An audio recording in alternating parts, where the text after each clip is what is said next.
That's good. Welcome everyone to season 3, episode 109 of the Premier Pod. I'm your host, Yash Bika, joined by my co-host, Tyler Chan. In this episode, before we get started, I wanted to mention that Tyler got the COVID vaccination shot. First round. I know it's a bit random, but that is big kudos because it's crazy because I think we are approaching almost a full year of us being in quarantine lockdown. So it kind of just shows how remarkable the whole transition has been to people getting vaccination and stuff. And shout out to Tyler to getting the first dose, and hopefully in the near future, people being back in stands and being able to enjoy football in person in the stadiums.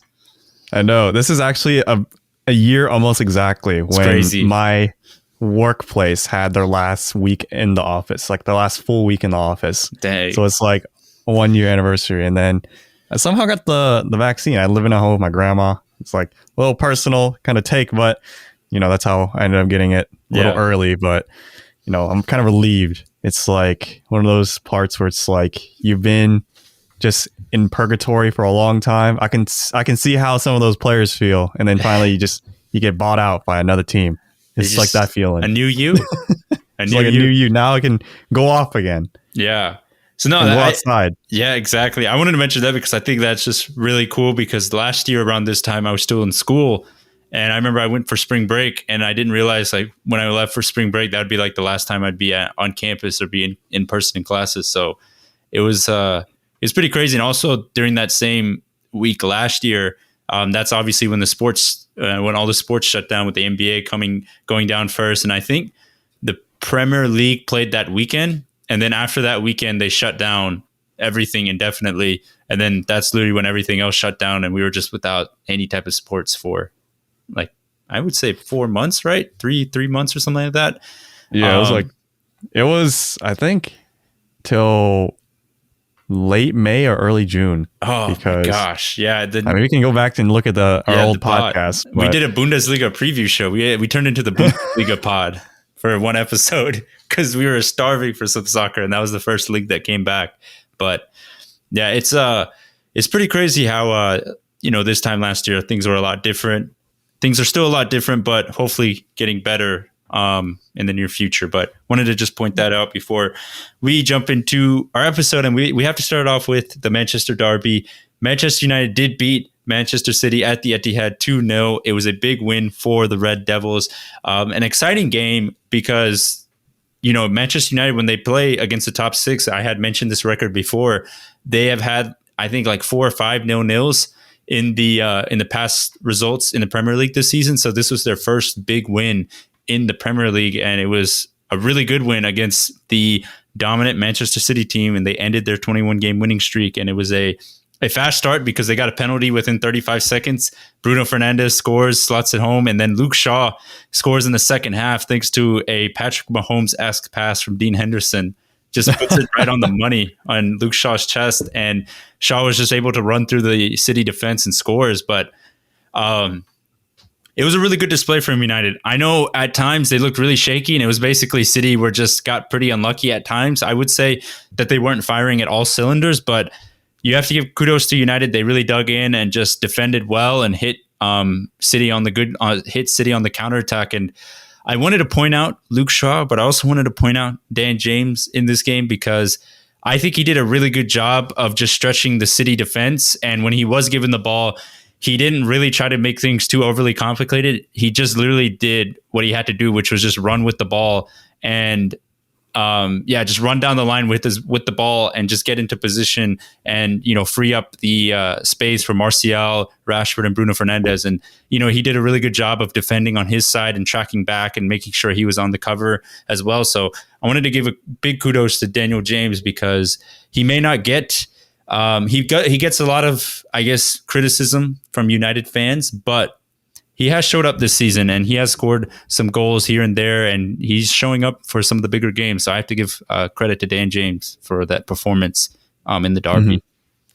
Dan James is one of those people that he's not going to be the star man. He's going to get replaced eventually. Yeah, and it's like how is he still playing? But he's kind of taking full advantage of that opportunity he has right now. It's just like this is is my time to shine. There's no one else really in my position, so I'm just going to take full advantage of it and then see where it goes. But I mean, this was a great game for United. Like literally, like we were texting right before this game, and it's like, man, all we need is an early goal from preferably United, and then it's a game, because then it'll force City to get on the front foot, even though usually they are, but now it'll really force them to take some risks. And man, Dean Henderson, that throw, it was really good. Instead of a second goal. I also literally texted Yes during that goal, and I was saying, man, that was Trevor Lawrence-esque right there. I don't know if De Gea would have done that. Yeah. But I was surprised. Yeah, that's been another a topic that I guess that has come up recently. Is I would say this whole season has kind of been on the radar of a lot of United fans, was whether Dean Henderson would take the number one job away from De Gea, because that was the main reason Dean Henderson decided to stay back at United and not get loaned back out to Sheffield or get loaned anywhere else. Is he wanted a challenge for the number one spot. And De Gea, obviously, he has had like a newborn child with his wife. So that's why he is gone right now, because Solskjaer let him, take leave of absence to go be with his newborn child. But because of that, Henderson has come up in the place of De Gea and has performed pretty well. And like you said, Tyler, I don't know if De Gea makes that throw, because Dean Henderson has different qualities than David De Gea. David De Gea, I would say, is one of the best, I guess, cat-like reflex. His reflexes are off the charts, as we all know. He makes some of the probably some of the most insane saves that we see. But sometimes, I wouldn't say he's a worse distributor, but sometimes his other, I guess, qualities can be a little bit iffy in terms of being very commanding in the box. I think he can be a pretty weak when it comes to dealing with crosses and kind of making his presence known as a goalkeeper. I think Dean Henderson does a much better job at that. But Tim Howard was saying on the broadcast that if you were Solskjaer, I think you just keep letting Dean Henderson ride the train, because, yeah, De Gea technically didn't do anything wrong, but how can you bench a player that's kind of being in form right now? So I kind of agree with him. I think you have to keep rolling the dice with Dean Henderson, even though I think Solskjaer will probably go back with De Gea as number one, because, it's hard, because you kind of have you have the luxury pick of two good goalkeepers. Like who do you pick, This is not often you have that. Usually there's a clear number one. There's a clear number one, or there's like a big drop off, or usually both. It's like there's a clear number one, and there's a big drop off to number two. And in the instances where it's a little bit more fuzzy, where who number one could be, like maybe the competition is a little better, like with Chelsea having Mendy and Kepa, things like that. Then you have a lot of turmoil. But like for Manchester United, they do have the luxury. Dean Henderson and De Gea, I would say, are both really good keepers that could start for any Premier League team, in my opinion. Like Dean Henderson, he really showed right now, especially this part of the season when Sheffield are dead last, how important he was for Sheffield. So I feel like in the games he has played for United, he's done really well, and he doesn't really play too often. And in those games where you just gotta get thrown in and you do well, it's really hard to do, because you literally have no momentum, you have no rhythm. It's just like, all right, go for it. It's like, do your thing. It's like, okay, no warm up. All right. So, that's how it is. But I will say another player on the United squad that has really blown up this season, despite getting a new transfer in, is Luke Shaw. Yeah. I've been seeing so many memes on Twitter of Luke Shaw being compared to Roberto Carlos this season. They photoshopped his face in the Brazilian kit. Exactly. Like all these, like the second Alex Telles comes onto the team, Luke Shaw decides to become Roberto Carlos. So what's happening? Like Luke Shaw scored this game and he was just going to town. Like what's going on with Luke Shaw? What's going on with him? I honestly have to put probably I will say this. One thing you probably don't know is Luke Shaw is 6'1" and he's only 25 years old, which is crazy because you feel like he's almost 30 the amount of times he's been, like as long as he's been in the Premier League. But I will say one of the big key factors of Luke Shaw improving is the competition of Alex Telles, because I remember last season there was really, I would say for the past 2 seasons, he has steadily improved a bit, but there were still some deficiencies and it just was like really obvious, like, man, we really need another left back. But this season, now that we have, I would say, another arguably legitimate starter at left back, it's not some academy product or someone that's just kind of chucked in there like Darmian. It's like, yeah, Alex Telles could start for a lot of Premier League teams as left back. It is a lot of ways pushed Luke Shaw to be a better player, be more consistent. And I think, as much as cliche as it sounds, I think competition does bring out a lot in terms of players performing at their best level. But I will also say that Lee Dixon made a point in the commentary about Luke Shaw. He feels like is now starting to finally trust his body. In a sense, what he means is that in the past, Luke Shaw had a bunch of injuries, and especially that horrific leg break he had in his in the 2015-16 season. And since then, he's just been struggling with injuries, being in and out of the lineup. Managers not really trusting him, like Louis van Gaal and Jose Mourinho. But now Solskjaer, since day one, has put a lot of faith in Luke Shaw. And now that he's starting to get healthy and stay consistently healthy, I think he's starting to get a lot of that confidence and mojo back into his body, where he's now starting to trust himself to make more darting runs, make runs down the line, just be more confident with the ball and not being really scared of tackles and such. And because of that, all of those factors combined, I think that's why we're seeing a much better version of Luke Shaw, and probably more like the Luke Shaw that we thought United were getting way back when they signed him as a teenager from Southampton, like I guess 5-6 years ago at this point, which is crazy. I still remember when there's a lot of hype about Luke Shaw, and I feel like we definitely talked about it in a previous episode before. Yeah. Like just the hype around Luke Shaw and then what he was supposed to be in. I feel like for the first time in his career, it's starting to become what we all thought he was going to be. Mm-hmm. He's just like starting to become, I don't know, world class. It's a little too soon to say world class, but he's starting to get really good. Player. Yeah. Yeah. A consistent, really good left back, like a solid player. Yeah. And that's what we're starting to see this season. Yeah. And I feel like he's gotten, in terms of trusting his body, I feel like he's starting to get some of that pace back in a sense where I just feel like he's a lot more nimble, a little bit more quick with things. And I think the injuries and just being in and out of the lineup, and I guess his body type and body shape doesn't really promote. It doesn't seem like he's like the most fit person in the world, but I think he's been doing really well in terms of keeping up with his body and just treating it well. And you've just seen the reward of it. He's been playing a lot better. But I think one of the big things is just having competition. I think now that he has an actual competitor in the left back spot, plays a huge role in terms of motivating players and keeping them, making sure they're firing at the highest cylinder. So that's my take on Luke Shaw. I think he's definitely been probably one of the best, or I'm trying to think of another better left back in the Premier League right now that I can't think of right now, but I think he's definitely been up there as probably the most consistent left back in the Premier League this season.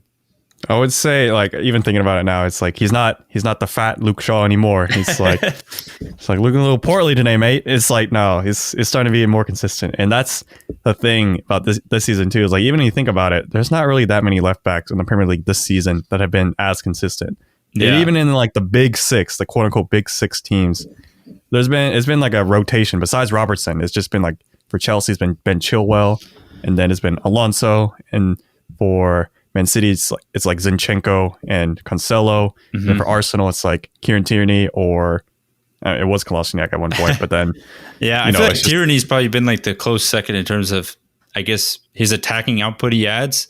But I guess like you said, in the quote unquote big six, I can't really think of another. Maybe Reguilon for Spurs, but he was kind of he was out of the lineup for a little bit and injured and such. But he was really good attacking for them in terms of whipping in crosses and stuff. But yeah, he's better attacking than defending. Yeah, but Luke Shaw is starting to become a little bit of both. Yeah, he's starting to do everything. So it's a good thing. And he scored a goal, which they said was a collector's item, which is true because that's his second Premier League goal ever in his career. His first one was against Leicester opening day of the Premier League season in Mourinho's final season against Leicester at home at Old Trafford. So first goal in, I think, 3 years, if you're going to count it, 3 or 2 seasons. So it's pretty crazy. But it's big news. But there was some other big news that happened for Manchester United today is they appointed both of these people were within Manchester United's official staff and everything, our front office. But John Murtough, I believe that's how you pronounce his name, Murtough, was appointed football director for Manchester United, and Darren Fletcher, former club legend, is now the technical director for Manchester United. So now United actually have technical directors, and they actually have a technical director of football, but also someone that is a football director as well. So stuff that I've been crying about for this entire podcast series, they finally made it true. And this is inside hires, I would say. They're not, out of this world. Like, they appointed someone way outside of United DNA. These people have been at Manchester United for a long time. The John Murto has been at United, I believe, when David Moyes was hired. He's been at United since then, and obviously Darren Fletcher, his ties back from his playing days at United and being a academy product. But this is good because I think overall, I know I criticize United a lot about their transfer strategies, but I feel like recently you're starting to see a little bit of a pattern in terms of how they recruit players and the type of players they go after. And I think I would say, just a little bit more of a better plan than what they used to do when Mourinho was there, Van Gaal was there, where they just kind of splashed cash on just random players like Schneiderlin, Schweinsteiger, Mkhitaryan, whoever they just fancy for that year, and then they just kind of go all in. And I think there's a much bigger plan. So those are some good steps for Manchester United in the future, to getting those front office staff aligned, basically, it's nice because now the office staff is going to be reporting to Solskjaer report to them, and you just have this good communication and correlation. So hopefully that can continue, and they can start bringing in more players to increase the quality of the squad. But it was a good win for United. Manchester's red. But I wanted to mention, I know Man City beat Southampton. They thumped them 5-2 today, but the talk was there a title race back on after United ended City's 21-game winning streak? I just wanted to quickly ask you, Tyler, do you think there's a title race? There's still like 30 points up for grabs for every single team, like give or take. Mm-hmm. And I mean, in theory, Manchester United could, close the gap, but the gap is still 10 points. Yeah, it's a lot. It requires City to lose 4 games. And do I see City losing 4 games? And do I see Man U, more importantly, winning more games and like kind of keeping a streak? And while in reality, like the past few games, United haven't been in the greatest of form. Like they've gotten like a few points here and there when there was like a lot of points up for grabs. So I still think Man City's got it. It's too much of a gap, and there's just the form that would have to change between both teams, like as City needs to drop significantly and United needs to just turn up and become as consistent as City is right now. I don't think it's going to happen. I think City has too much, and City usually crash out of the Champions League either the next round or the round after. Usually the next round. So that'll force them to stay focusing on the Premier League. So I think they got it. I think it's all City still. Well, what about you?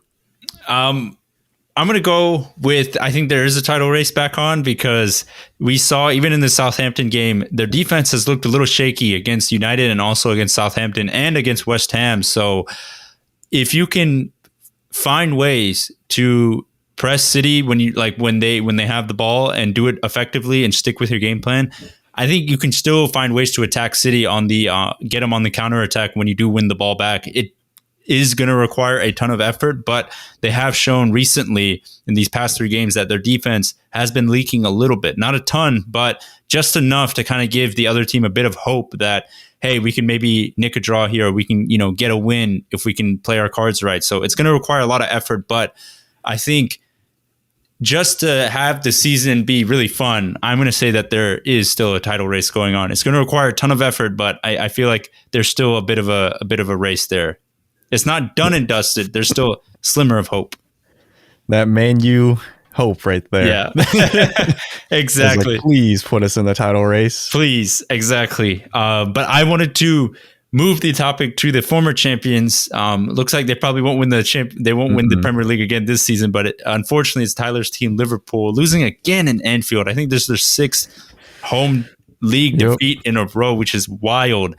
They've obviously Fulham's Scott Parker's side nicked the goal. They beat Liverpool 1-0 in a pretty resilient display. But to be honest, I watched a decent bit of this game. Liverpool really did not look that threatening at all to Fulham's defense, and which is crazy because you think Liverpool at home against Fulham, one of the relegation sides that are trying to get out of the relegation battle, you would think Liverpool would just bash them or create tons and millions of chances, but the chances they did create, the forwards just did not look very confident at all. Mm-hmm. Salah had a shocker of a game, and I will say Klopp put a different squad against Fulham, because today Liverpool defeated RB Leipzig in the Champions League, and that lineup was a lot stronger. So I'm thinking he probably rested a few players in anticipation for the Champions League. Not gonna lie, at this point, I feel like Liverpool are doing the Mourinho thing and just putting all the eggs into the Champions League basket and just praying to EA gods that they just get lucky and just make it all the way and just hopefully win it all. Because, you know, when usually City win the Premier League, Liverpool win the Champions League. So I think this is their best shot of getting Champions League football. Or at least football. getting to a Champions League final, giving them yes, something like that, because it ain't coming from the Premier League, at least this season. It's been awful. Like, this team, it's just so hard to watch. It's like watching a pet die. it's like watching a car accident in slow motion. It's like you just can't look away, but it's just so hard to watch. Nah. And it's oh gosh. And every Liverpool fan I know on Twitter, like I have like a I don't have a following, but I follow other people. And then they're all saying the same things. Like I text people, I'm like, you watching the game? It's like, no. it's just too hard. It's just pain. So I don't think this is like, you know, a calling to say, hey, Klopp should go. I still don't think this is, because like I will say, I remember there was a time when Dortmund, during his final year, they're near like relegation zone. Like Dortmund just knew it. It's like, all right, it's coming to an end. Like there needs to be a divorce. Yeah, and it needs to have something like that. I don't think it's that. Yeah, I was gonna say I don't think on my end I don't think he deserves to get sacked or fired either. And even Gary Neville said the same thing, that there's no way you can feasibly sack Klopp after he literally delivered a title in a Champions League and a Champions League final appearance, especially the Premier League title to a club that hasn't won the Premier League since it obviously established itself into when the English Premier League formed. They haven't won it. But I wanted to ask, has there been a burnout, do you think, this season with the players? And Liverpool didn't bring in enough, I guess, new faces in the summer, and we're seeing a burnout with the squad that Klopp has basically been having the same group of players for, you know, the past 3-4 seasons that have been doing the same thing, especially players like Wijnaldum, Firmino, you know, Mane, I know Salah, and then I know Fabinho's a bit new, but, you know, Jordan Henderson, players that have just been here for a while, that have been just doing the same thing for the past couple of seasons. I wonder if there's like a bit of a burnout they're going through right now. I definitely feel like they want the season to end as soon as possible. Like they don't want to play the rest of the season. I can definitely feel like, I mean, even in real life, I'm pretty burnt out at work right now. It's just, I wouldn't be surprised if they are too, because, you know, everyone's kind of feeling it, the effects of just the pandemic and how it's affecting everyone. And I feel like that's definitely hitting the Liverpool squad, not only in terms of injuries, but also probably mentally as well, because they have, you know, enough players to get results, especially against like a Fulham side. Yeah. Like on paper, they should be competing. But in this game, they literally did not make a single clear cut big chance. It just looks like they're just playing around. Like it's just like they're just kicking the ball around, and then it's like, are they gonna shoot? Are they gonna shoot? It was literally like they were just playing for 90 minutes and then nothing was happening. That's kind of how I would describe it. It's just 90 minutes of nothing. It's like, I want my 90 minutes back.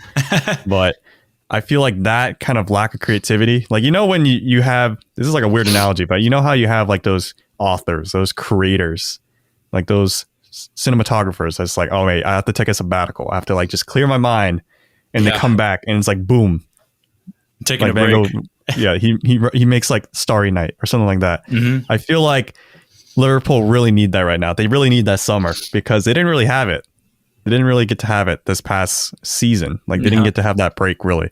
And I think it's really starting to hit them. And there's just been so many unfortunate things that's hit a lot of the players individually, from like Klopp losing one of his own family members, Ali's son recently losing one of his own family members. And like those things kind of compound, and it kind of spreads throughout the entire camp. And also just losing Jordan Henderson to the rest of the season, and like having Van Dijk be out. Like at one point we were debating, like there was talks about who's going to be the captain, because like every captain might be out at this point. Like Milner was out, and then like Wijnaldum, he'd be like the fourth captain or something like that. It was crazy.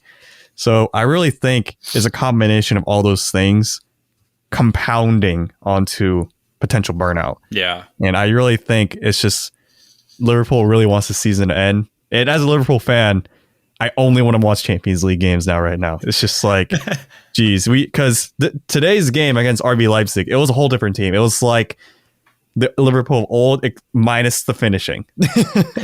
We had, I would say, a million chances, and then we finally just put away 2. So at least, but the million chances at least came, as opposed to the Fulham game where there were no chances. Yeah. So yeah, it was. I remember I saw the lineup and I saw Trent Alexander-Arnold, out of the lineup, and maybe that was like Klopp showing a bit of like trying to, I guess, show a message, but it could have been probably just he's just trying to rest some of his star players for the Champions League nights. But I wanted to say that.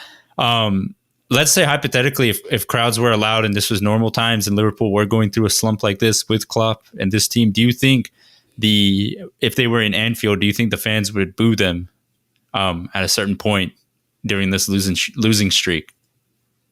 Because that's happened for United in recent times. Even last season I remember when they lost to Burnley like 2-0, that home defeat before they signed Bruno Fernandes. I mean, they got booed pretty badly, and there were signs about, Ed Woodward out. I mean, it was pretty bad atmosphere, and we've seen it at Arsenal with booing, Arsene Wenger, Unai Emery. I guess City not so much, but Chelsea have done some crazy things. Tottenham have done so as well. So it'd be interesting if you feel like the Anfield crowd would have like the same reaction in terms of just like calling certain players out or being, very boisterous during this losing streak. The main difference I would say for those kind of scenarios, like Wenger out, Unai Emery out, those kind of scenarios, is that I felt like it was every Arsenal fan almost, and there was just a very small percentage of Arsenal fans that wanted Wenger to stay, or in Unai Emery's case, everyone wanted him out. But for Klopp's situation, I still feel like there's a huge majority of people that want him to stay, and everyone's a little understanding of what's going on. And like the lack of center backs, like literally this center back pairing of Nathaniel Phillips and Kabak was the 21st center back pairing of the season. Like I feel like that's a record in itself. Yeah. So I think the fans would be upset. There would be a small percentage of people in that crowd that I'd probably boo. But I feel like if there's a time for a team supporters to really stand up and like help support the team, it's right now. It's because, you support the team during the good times, but during the bad times too, you got to be there to help them get through it and help them rebound. And I feel like me being optimistic and hopeful about this, I feel like the fans, if they were there, they would try to, cheer them on and clap and keep them accountable from having a performance like this. But, the occasional performances that, that happens with, I think there would be some, like, if it was like right now, if the fans were there for all 6, maybe by the 6th match to be upset. But, right now I'm just seeing online, just seeing on Twitter, everything. It just looks like everyone, there's still support. Like it's pretty split at some points, but I still feel like majority of people still support and try to get behind the team. Yeah, that's good to hear. I know one thing that was kind of in the back of my head was Gini Wijnaldum, because I know, at least from my understanding, he still hasn't signed a new contract, and I think, is he basically expiring this year or next season he's done? This would be his last season if he doesn't get a new contract. And he hasn't signed anywhere else yet, like pre-contract? Nope. All right. So I don't know if he's really looking to go somewhere else at this point, because like I feel like by this point, if another team wanted him and he wanted to leave, he would have signed a new contract by now. But I don't know, maybe just waiting out. He's just waiting to the last minute to see what he wants to do. But today he captained the team, so yeah, I feel like that's something, if you wanted to leave, you wouldn't do. Yeah. If you're the captain, usually you're not the first to leave. Yeah. So I just thought that was interesting too, because I don't know if like even that compounding with everything else could be leading to problems of like players maybe looking at it as like, why aren't you committing to the team like for the future, or like where's your head at type thing. Like, but it seems like it's not like one of those really toxic atmospheres where it's like a Christian Eriksen trying to leave Tottenham type vibe and stuff like that. But it's interesting. And I wanted to kind of move it to Fulham real quickly, but Fulham have done really well recently, and they've done pretty well since December, I would say, ever since I think Christmas. They've just been on a roll of just picking up good results.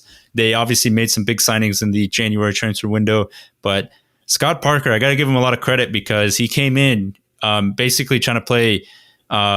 He basically came in the start of the Premier League season in Fulham. He tried to make Fulham still play like they did in the Championship, which was a very free-flowing attacking side. Not as attacking, obviously, as Leeds, but still free-flowing, try to play their stuff and like almost like a Bournemouth. But he quickly realized that playing people like Tom Kearney and trying to play that style was not working. And he really has done a good job of shifting it and kind of making them a little bit more of a resilient counter-attacking side. And I got to give him props because I know we talk a lot about managers sticking with their philosophy of being super attacking, but I know Scott Parker in his heart is an attack-minded coach, but he's done a good job of altering it a little bit to kind of fit the players he has and just making results come from there. So I have to give big credits to Scott Parker because it seems like the momentum's on Fulham's side and they might actually stay out of the relegation battle and, stay up in the Premier League. I really have to say too, I don't know if it's just me with that Josh Maja bias, but ever since he came in too, it's just they've been winning a lot more threatening. Yeah. And Josh Maja, he's not really a complete forward, I would say. He's not someone who's just lighting up. He just knows how to finish the chances that are given to him, whether it's scrappy or whatever. He just gets it done. Yeah, and that's key. Like I'm watching him play these past few games for Fulham. Like I've been watching Fulham games, which is kind of weird to say, but it's been exciting because like Areola is he was turning up at the beginning of December because like we all knew who Areola was, and at the beginning of the season, much better than Serge Rico. Yeah, Sergio Rico was the opposite of what happened, but there's a lot of expectations on Areola, and then he's actually kind of reaching those expectations, and he's basically putting that defense on his head, and that defense pairing of like Anderson and the other tall guy, like literally it's starting to become a lot more solid. You don't see Fulham conceding like 5-6 goals like they did that last time they're in the Premier League per game. So they're starting to be a lot more solid if they're not already. So I gave Fulham basically no credit at the beginning of the season. I was just like, no, they're going down. Like they were lucky to even get into the Premier League. And now they're starting to look like a team that has so much momentum. I wouldn't be surprised if they, at this point, were to leapfrog Newcastle or right now the unlucky Brighton, in my opinion. Yeah. Because Brighton... very unlucky. Unlucky, but also it's just like, man, they're getting the chances, just not finishing them off. It's like kind of Liverpool, but in like a different scenario where it's just they're kind of worse. Yeah, exactly. But Scott Parker, man, maybe this has to do with his fit. Yeah, he's looking like a men's warehouse. The puffer jacket over it was like a cardigan over the puffer jacket. He was like full on like menswear style right there. I was like, man, he's looking fly. Where's he going? Yeah. Where's he going after this? Like, what is this? He looks much better than like literally almost every Premier League manager that just wears like a jumpsuit. I know. It's like, what? It's like, is he sponsored or is he just decided all of a sudden he's just going to dress up really nicely for every single game? I don't know what it is, but it's working. Like Fulham are going off. Exactly. Man, but yeah, I had to mention Fulham because they have been picking up results and they obviously picked up that 1-0 win at Anfield. But we have to move the conversation toward the Tottenham versus Crystal Palace match. Tottenham won 4-1, but our man Gareth Bale picked up a brace again, another brace, and he assisted as well. Harry Kane also got a brace. Harry Kane scored like an amazing goal. But what's interesting here is Gareth Bale is kind of going through the same thing I would say Luke Shaw is going, where I feel like now he's starting to get a little bit more healthy. He's not getting injured as much.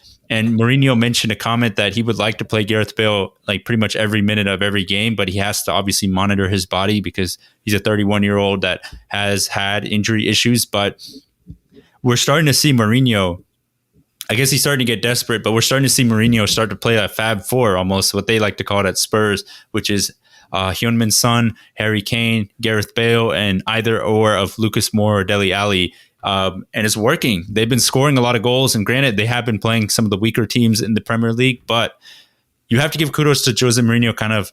I know he's kind of back up against the wall, but they have been picking up a lot of results and been jumping the table. But I'm pretty excited, and I think a lot of Spurs fans are excited to finally see that he's playing all four of the attackers at the same time.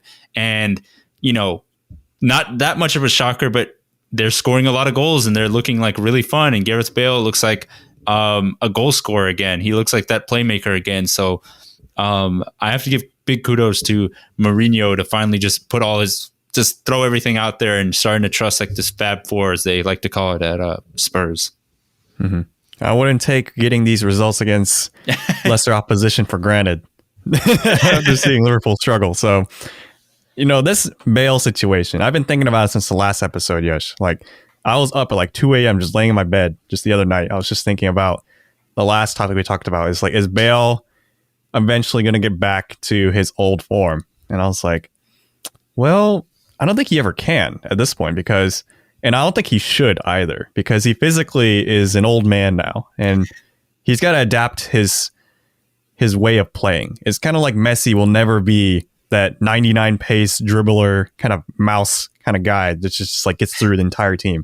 Like, he doesn't have the physical ability to be able to do that for a whole 90 minutes. Like, he can barely do it for like one half at this point. Ronaldo used to be like the left winger that just ran past everyone, and now he's just a striker that doesn't do anything on the defensive side. He just poaches goals, Mm-hmm. So like these two great players had to adapt their style to their older age. And Bale is at that point now. He's at the point where he's like, I'm an old man. I can't be doing what I used to do. So I got to become a new form. And that's not a bad thing. I feel like this new form of Bale, a little bit more conservative, a little bit more slow motion, but if it gets the job done. Still lethal. And his shot is still really powerful. If you can just pinpoint those things about Bale that were just really good about him, like, sure, you're not going to get the pace. Sure, you're not going to get like that brute force, just velocity, just rapid, like thinking, like these movements that we used to see from Bale, with like the footwork. You're not really going to get that, but if you can get that finishing, if you can get that ferocious left foot of his to score finesse shot every once in a while, that's all you really need.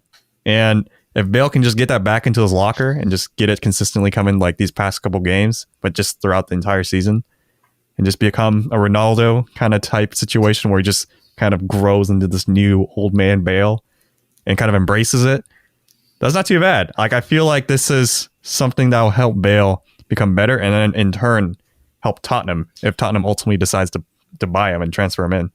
Yeah, I agree. And I also think a big factor into this is Harry Kane getting healthy and being back to his best, because as we always say, Tottenham go where Harry Kane goes. So if Harry Kane is scoring goals, that means Tottenham in general are playing a lot better.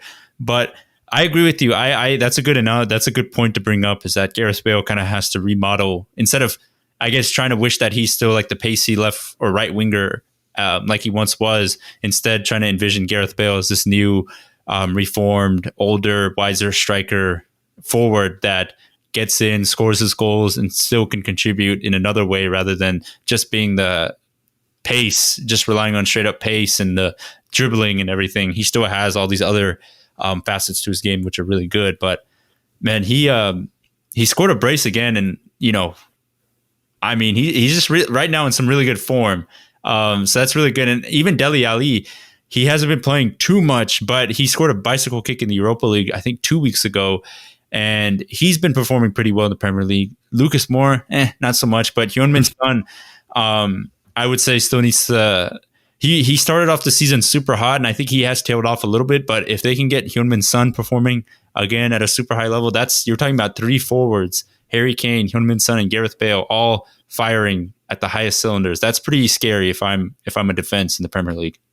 That is ultimately what Tottenham wanted at the beginning of the season. That's something like we talked about. Yeah, too. Is just thinking, oh my gosh, seeing these front three. How are you going to stop that? Like, how do you, what? Like, so much finessing is going to be going on. I know, this could be just like on the right. Out of context, that might be bad, but in football terms, yes, so much finessing to the opposite corner. But I mean, this should be exciting for Tottenham fans. Sung-min, if you're listening, be excited, because there's starting to be good. It's about to be some good times, hopefully, if you just keep the trend rolling. Yeah, hopefully Mourinho doesn't pull another Mourinho where he just like banishes a player to the dungeon and just never lets them go. Right now, there might be Bergwijn at this point. Where has he been? I know. I literally have not heard his name in so long. I remember when he came onto the scene last season and was like, well, this guy's good. And now he's just no longer here. So, now it's Bale time. Yeah. It's Old Man Bale time. And everyone, don't be too sad that, young Bale's not here anymore. He lives on in YouTube montage videos. You can still see him. He lives on forever on the internet.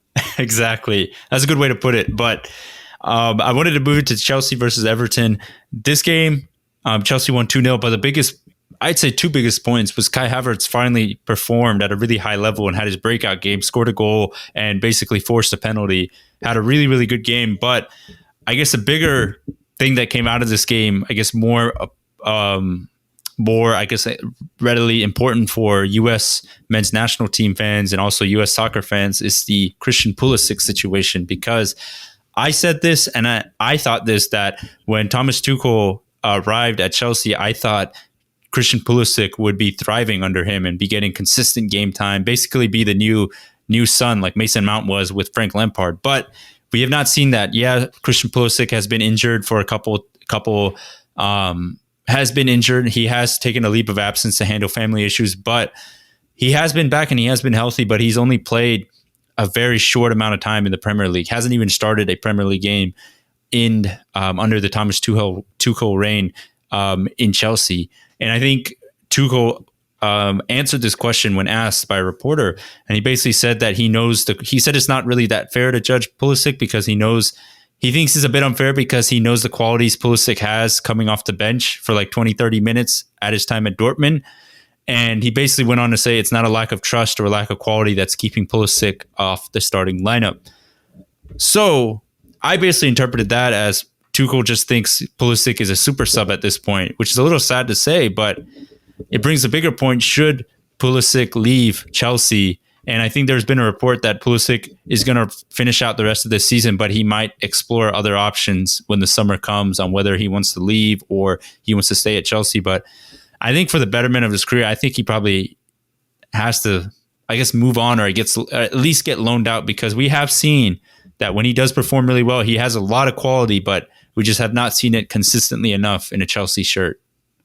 Mm-hmm. And under Tuchel, Chelsea has been really good about rotating players in and out of the starting lineup. And we're seeing Kai Havertz finally get a start in the starting 11 after so long. It's like, where's he been? And we thought it was injured. He's not injured or anything. It's just, he's just been benched. And Kai Havertz has been a player that I was really high on when he came into the Premier League. I was like, that was such a luxury pick for Chelsea. Like, that was the biggest luxury pick of any team this season in the whole world. And they benched him. I was like, what the heck? And he finally scored, although it was a big deflection, his second goal of the Premier League season. And I feel like if Kai Havertz, like a lot of people on Twitter at least were saying, it's like, you should build a team around Kai Havertz. It's like, if Kai Havertz is finally getting his chance now, where's Pulisic? Where's his chance? And I don't see Pulisic getting his chance. Like the English son, Mason Mount, became the son of Tuchel, which is what we thought was going to be the opposite of what happened. We thought Mason Mount was going to get the boot onto the bench and Pulisic was going to become the new son. But no, it's still Mason Mount. And I think as the U.S. men's national team's best player, like as like the captain, well, he's the captain, right? Or is it still Michael Bradley? I think he's like the future captain at least. Yeah. Like this, he's our best player on the team for the whole nation. Like he can't be on the bench for Chelsea as a super sub. Yeah.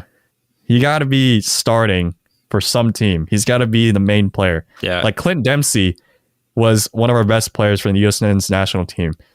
Like he was on Fulham, but he was still really good. Yeah. Like, and I prefer him. And it's also interesting because other U.S. men's national team players that are playing in European clubs like Weston McKennie, Gio Reyna, Tyler Adams, they're all in some sort of way starting pretty consistently for their clubs. And then you have Pulisic, who's supposed to be the number one player for the U.S. roster, and he's just being benched pretty much the entire season. And he's been hurt a lot of times while he's been in the Premier League. He's been dealing with injuries and just being benched. And I think really the best version of Pulisic we saw was literally during Project Restart when everything came back during coronavirus. And besides that, he just really has not done anything for Chelsea in a lot of ways. Mm-hmm. And he wears the number 10. Like he wears the number that. To me, numbers do mean a lot. And if you give the number 10 shirt to someone, like that's one of your best numbers you can get. Like a lot of people, like that was Fernando Torres number, has. Wait, what? That was Hazard's number, right? Yeah, that was Hazard's number, and he took Hazard's number. Like, these numbers mean a lot to certain people. Like El Nino Torres, he has the number 9 tattooed on his arm. Like, that's something for you. So I feel like Pulisic, he has a lot of not only potential still, but also just a lot on his shoulders to be the superstar at Chelsea. But he's not even getting the chance. So I feel like he should get loaned out next season if he doesn't get any minutes, like any significant minutes the rest of this season. Because, I mean, if the trend kind of goes like that onto next season too, then it's kind of wasting away Christian Pulisic's prime, not even prime, but like potential to build into becoming a better prime Pulisic later on. Yeah.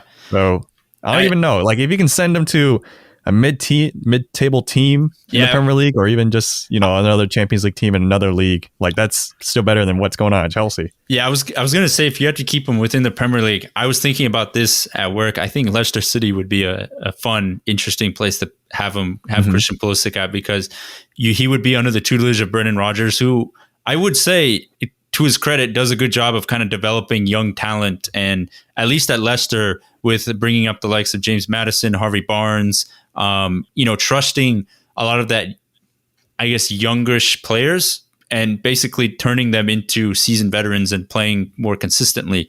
And you saw what he did with Ayoze Perez. He kind of like helped him turn into more of a consistent goal scorer. He basically made Johnny Evans a better center back. So Inchu is a good player. Ricardo Pereira comes out of nowhere and is like a good right back for him. So I think if he were to go there, I feel like that would be a good spot for him, because Leicester are not always fighting for Champions League. They're in that weird position where they're like trying to shoot for it, but it's not like this expectation that they're supposed to win the league every season. So I feel like having that pressure off his mantle would also help him too, because now he can just kind of enjoy his play style. And I feel like Leicester really kind of embody the way Christian Pulisic likes to play. They're very direct, very attacking. They're not very, very defensive minded. And not to say Chelsea are defensive minded, but Brendan Rodgers likes to play an attacking style, and Christian Pulisic is a very talented winger. So I feel like that would be a good spot if I were to pick a Premier League club to send him. I feel like that would be a good space for him to kind of develop and get his feet back to being one of the better players in Europe, better young players in Europe. Just any team that's attacking, like a Leeds, like even West Ham at this point, like I'd take that. But man, Chelsea. So I was always upset he went to Chelsea, and then now, man, I'm like, Chelsea don't deserve him. Liverpool just sweep in and get him for like. I mean, that would help with the rotation up front. Maybe that a little bit more competition will help kickstart, Salah and Mane back into the form. Mm-hmm. I mean, they scored today, but. I mean, in the league though. If you had, I know you just mentioned Leeds and West Ham, but if you had to pick one club, where do you think would be the best fit for Pulisic right now? I still always treat him as like a younger guy because he's younger than me. Mm-hmm. So I wouldn't even mind him going back to Dortmund for a loan, or just like any other team that really is high on young players, like Ajax. Mm-hmm. Like Leicester is another good pick.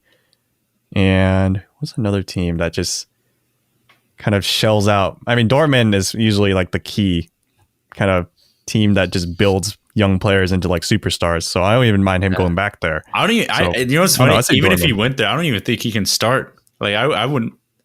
Right now, at least, I wouldn't start him over like Gio Reyna or Thorgan Hazard or Jadon Sancho or. That's true. I know not Julian Weigl. I'm forgetting the name. Julian Brandt. I know he's not a winger per se, but he can play there, and he's still a young forward. You could send him there, but I just feel like, man, I feel like they've done a good job of it. I would say moving on from Christian Pulisic, which is crazy, but they do it all the time. Like they moved on from Ousmane Dembele, Henrik Mkhitaryan, Aubameyang. I mean, it's crazy. Maybe RB Leipzig then? I saw they really needed some attack help this game in the Champions League. So but it is, maybe Juventus replace Ronaldo. I don't know.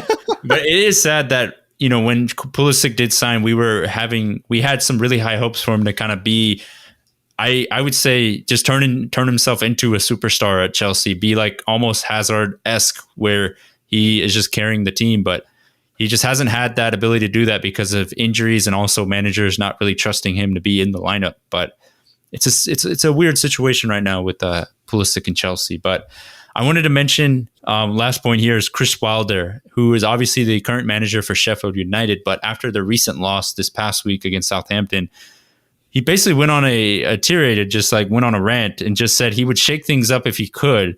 And basically, in a lot of ways, just said some players need to leave the club. And my question is, do you like that straight up honesty from a manager speaking to the media, or do you feel like it's a little bit kind of disrespect? And it's also, he doesn't really have the right to say that considering he's dead last in the Premier League this season. I will say that at least there's a stigma in this kind of modern era where it's hard for people to get fired unless you're at a very competitive kind of firm, at least in the workplace. Like, it's a lot of times it's like you kind of hint people should just quit. And like, there's very few times when people just get straight up fired.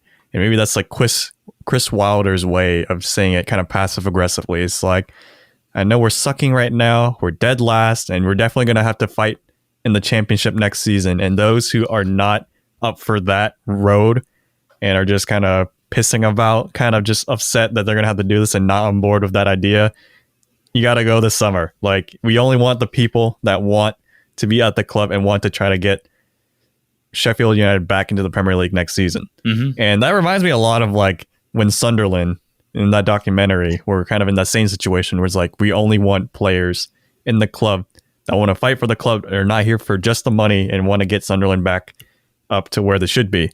And, you know, you saw there's actually a lot of players in that club that are just really there for the money. Who is that? I forgot. Who's the player that was supposed to leave on January transfer window? And like, they were like, the board was literally met with him, pleaded with him, was like, please leave. We can like Jack Rodwell. Yeah. They're like, we can buy you out and like, you can like make this club better if you just leave. And he was like, nah. Nah, dude, I love the bench. Like, literally, Jack Rodwell, he was a former Man City player. I feel like we talked about him before too, but he's the epitome of like every normal person's thinking. It's just like every like not normal, but like every average human being that's not a professional athlete, that does not have the body type to do it. Like, here's what I'm trying to say. So like, if I were to ask you, Yash, if you can join any team and just get paid the Premier League wage or even like the championship wage, would you take it? Yeah, exactly. Yeah. But like, you know, you're not going to start, or you're not even going to be on the bench because like you don't have the physical body type. You don't have like the training, the years of training. You don't have like the tactical training that the players have. Like, you don't have that academy training, and neither do I. But I would take it too because I would get paid a ton and I could just sit and watch like my team play every single week, like front row seat. Yeah, like let's go. Yeah, right. So that's literally what Jack Rodwell is doing. He's doing what every average normal human being would do, except he has the abilities to be, but he just doesn't do it. Player. He has the ambitions of just like a normal person. Like, he has the physical abilities to do it, but he just doesn't do it. And that's kind of long-winded way of saying, I think, what Chris Wilder is kind of saying, where those people that are here that don't really want to be here, they got to go because it's affecting the rest of the team. Because like, if you know one person on the team doesn't really care, then like it kind of ruins the mood of everyone else. So it's just like, well, he's not really trying, then I can have an off day too. But if you like, you look at like a Liverpool squad, you look at a Man City squad, if you see someone's keeping you accountable all times, like in the old Man U side, when you had like Roy Keane there, if you had like an off day, he would like probably beat you up. And then like if Steven Gerrard saw you like mucking about or like not really having a good day, like, or not really trying your best, he would probably come up to you or like give you the death stare. While at Sheffield United right now, it's just like, who's gonna do that? This is Chris Wilder's best attempt at just getting that actual deadwood out of the club and being like, all right, this is how it's gonna be. He doesn't want to get relegated 2 seasons in a row. He doesn't want this to be the next Sunderland. So that's a good point, because I guess when I looked at it, I kind of took it as like, man, this guy is out here criticizing his players. Meanwhile, he can't even do enough to get like the results on himself. And it's more of like, he's just pushing the blame off to other people rather than just accepting the blame. But I guess I didn't really see it from your perspective on terms of like, he's kind of maybe come to terms that they're going to get relegated and that he needs to be thinking in the future what players he can actually have on his side that will have his back. So I think I think there's like a a give and take to both. I think you can definitely see where he's just pushing the blame off to players instead of just accepting it. But I do see your point about he is just gearing up for the fight next season in terms of trying to stay in the championship or trying to fight their way back into the Premier League. So I think that's a good point. But I wanted to mention that your man, Rhian Brewster, gosh, this guy, I would say probably has been one of the biggest, not the biggest flop because there are obviously bigger money signings that have flopped even more. But for Sheffield, that broke the club record fee to sign this guy from Liverpool. He is not, I don't think, he hasn't scored a single Premier League goal or assisted one, I don't think. At least he hasn't scored one this season. And he's just been kind of a total flop this season, man. I don't know. I don't get it. Are you shocked by how big of a flop he's been this season? I have, and I'm just really impressed with the Liverpool marketing team. It's just like, dang, they made him look like a future star. And I mean, how old is he? Is he like 24, 23? No, he's younger than that. He's like, I want to say late teens, early 20s. Like he's very young. Like he still has a long ways to go. So like the potential's still there. It's just right now in the system, I feel like it's not really to his advantage. Like I feel like he has to have, like he can't do anything by himself, which is basically what I'm saying. Like he's like a Josh Maja, where I feel like if you give him a lot of opportunities, then he can finish them, like scrappy or not. But like if he has to create something himself or kind of go on his own, he can't do it. And clearly it's showing he can't do it. He can't even get the starting 11 gig for Sheffield United. Yeah. And I would say he's kind of like the flop of the season so far, because like he's the reason why I would feel like Sheffield are in like a for sure relegation talk. Like it's not even like a debate where it's like, oh, they could get out. It's like, no, this mistake cemented them into relegation, which is why I say for now he's overtaken Bale as the flop of the season, which is kind of sad because I thought he was going to be the next big thing. Yeah, it's kind of crazy, and he just hasn't performed well. And you have to give credit to Liverpool to kind of recognizing that, hey, this guy just probably isn't going to cut it, and maybe his quality is just like championship level, or maybe it might take him a couple of years to kind of develop and maybe get back into the Premier League. But yeah, I was a little disappointed because I remember even when we first started the podcast, you were like, this Rhian Brewster cat, give him a couple of seasons, he could be like the next main striker for Liverpool. And then, he was out for like a whole season from I think it was an ACL tear or something like that. He was just out. And when he came back, we sent him to Swansea and scored a few. And I was like, oh, he's doing all right. I'm like, it's looking promising. Like, granted, the tape didn't look like he was like insane or anything, but it's like, oh, he's scoring. And I mean, it looked promising, but it's just like, man, just when it was finally time for him to show up, it was like he kind of left that at Swansea. But I will say that I want to put this out there. There's a new boy. There's a new boy, Yash, that has a lot of hype growing, and it's Harvey Elliott. Oh yeah, like I've heard of 17-year-old guy that we bought from, I forgot even where, but he's like 16 years old when we got him, and he's currently at Blackburn Rovers. He's like kind of going ham right now in the championship. So he's the next one. This one's promising, but oh my gosh, after seeing Rhian Brewster kind of hit the fan with the turds, it was just like, oh my gosh, we'll see how Harvey Elliott does once it's his time. There's too many Harveys in the Premier League. I know. We got Harvey Barnes, Harvey Elliott. Hopefully this Harvey does as well as the Barnes one. Yeah. No, I'm excited. I mean, he's a pretty young guy, so I don't know how soon we'll see him in a Liverpool starting 11, but that is a good note to keep tabs on for the future. Even though the Rhian Brewster name didn't work out, but maybe Harvey Elliott can come back and redeem it. But that's a good point to kind of keep tabs on. But we want to go to the preview section. We have not the most exciting set of games this weekend, I would say, compared to other weeks. But to start off, we have Manchester United versus West Ham. This is a big one. West Ham are in really, really good form. Obviously, Jesse Lingard won't be playing this week because of the loan rules of not playing against your parent club. But United, after picking up a big win against City, they still have to play their Europa League fixture against AC Milan. So that'll be interesting because there's going to be no Marcus Rashford or Cavani or I'm trying to think, or Donny van de Beek and Paul Pogba. They're all out injured right now. So that'll be interesting to see how that AC Milan game goes, because that's a pretty tricky fixture because Milan are doing pretty well in Serie A right now. But I still think United, after picking up that result against City, I think they'll kind of regain some of that form and mojo they had in the middle of the season. So I think they'll beat West Ham 2-1 at Old Trafford.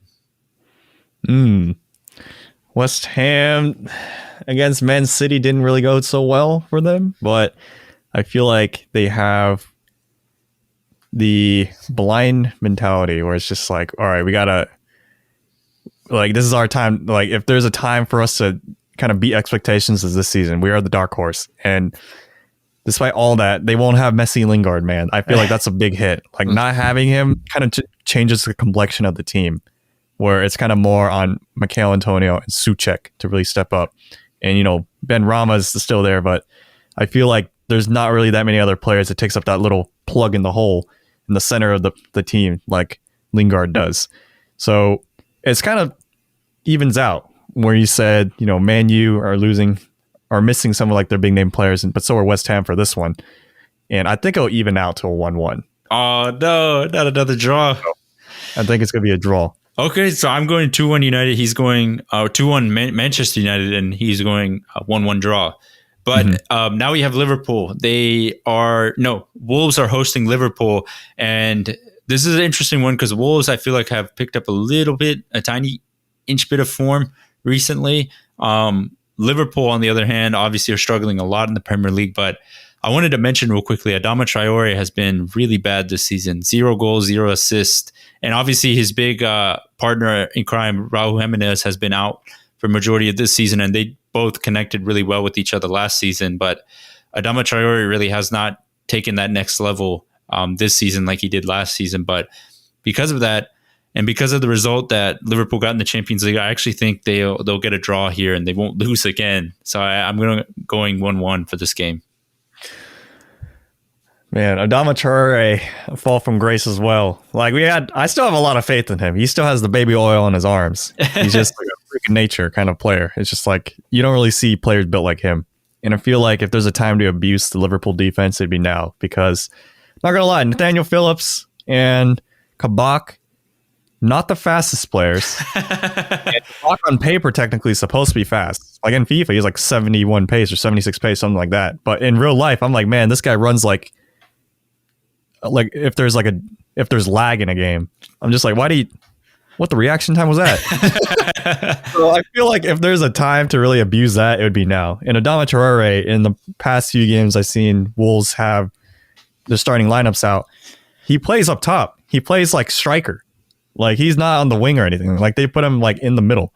So I feel like this could really hurt Liverpool. And I feel like in the league, they're a whole different team, this Liverpool side.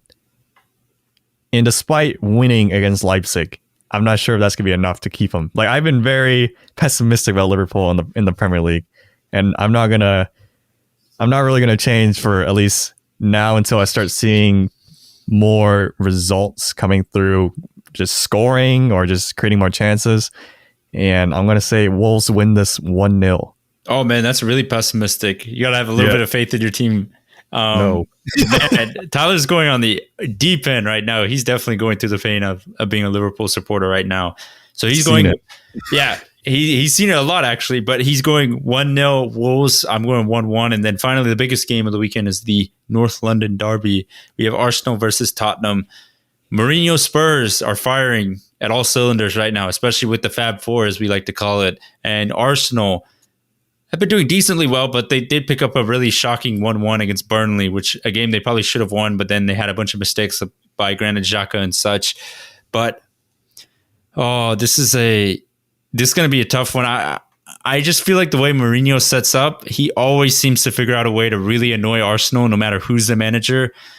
And the way Arteta's going to set up, being very possession based, playing out the back, Mourinho likes to capitalize on mistakes. Arsenal are very much a team that is prone to making mistakes. So I'm actually going to go with Tottenham winning this game. I think they might actually win 3-1. I feel like it might get a little ugly for Arsenal fans at this game.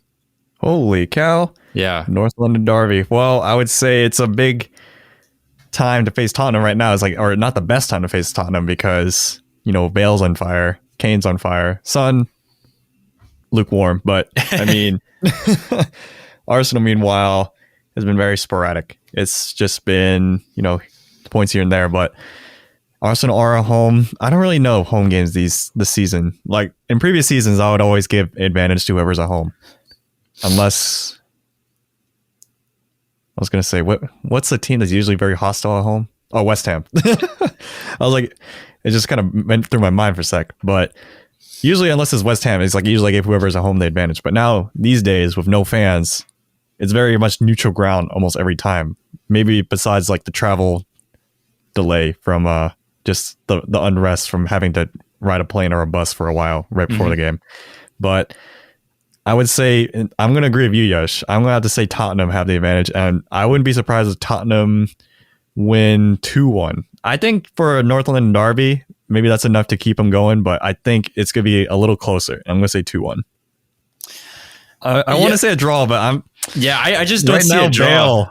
Bale's just on fire. Yeah, this is actually one of those big games. I just don't see a draw happening because, like you said, I think Bale is on fire. Arsenal are very much a team that, like I said before, makes a lot of mistakes. And I don't know. I just don't see this ending up as a draw. But knowing us, this game is probably going to be 1-1 or 0-0. Exactly. But the difference is like this is 7th versus 10th. Yeah. So this is not actually top 6. There's not a top 6 right now. So I ain't going to say 0-0. It's a mid-table clash for the North London Mid-table clash right here. So I'm going 3-1 Tottenham and you're going 2-1? 2-1 Tottenham. So we're both calling Spurs victory, but obviously we'll see how this game ends up. It's going to be a really exciting one. But that kind of wraps up our show. Like we always say, if you want to please leave a rate, comment, or subscription on Apple Podcasts, leave us a rating on there. That'd be greatly appreciated. But if you don't want to, just sharing this podcast with one of your friends or someone that would be interested in Premier League soccer would be awesome. You can also follow us at the Premier Pod on I was about to say Facebook, but we don't have Facebook. You can follow us at the Premier Pod on Instagram and Twitter. You can also subscribe to us on our YouTube page where you can get access to our video portion of the podcast if you like.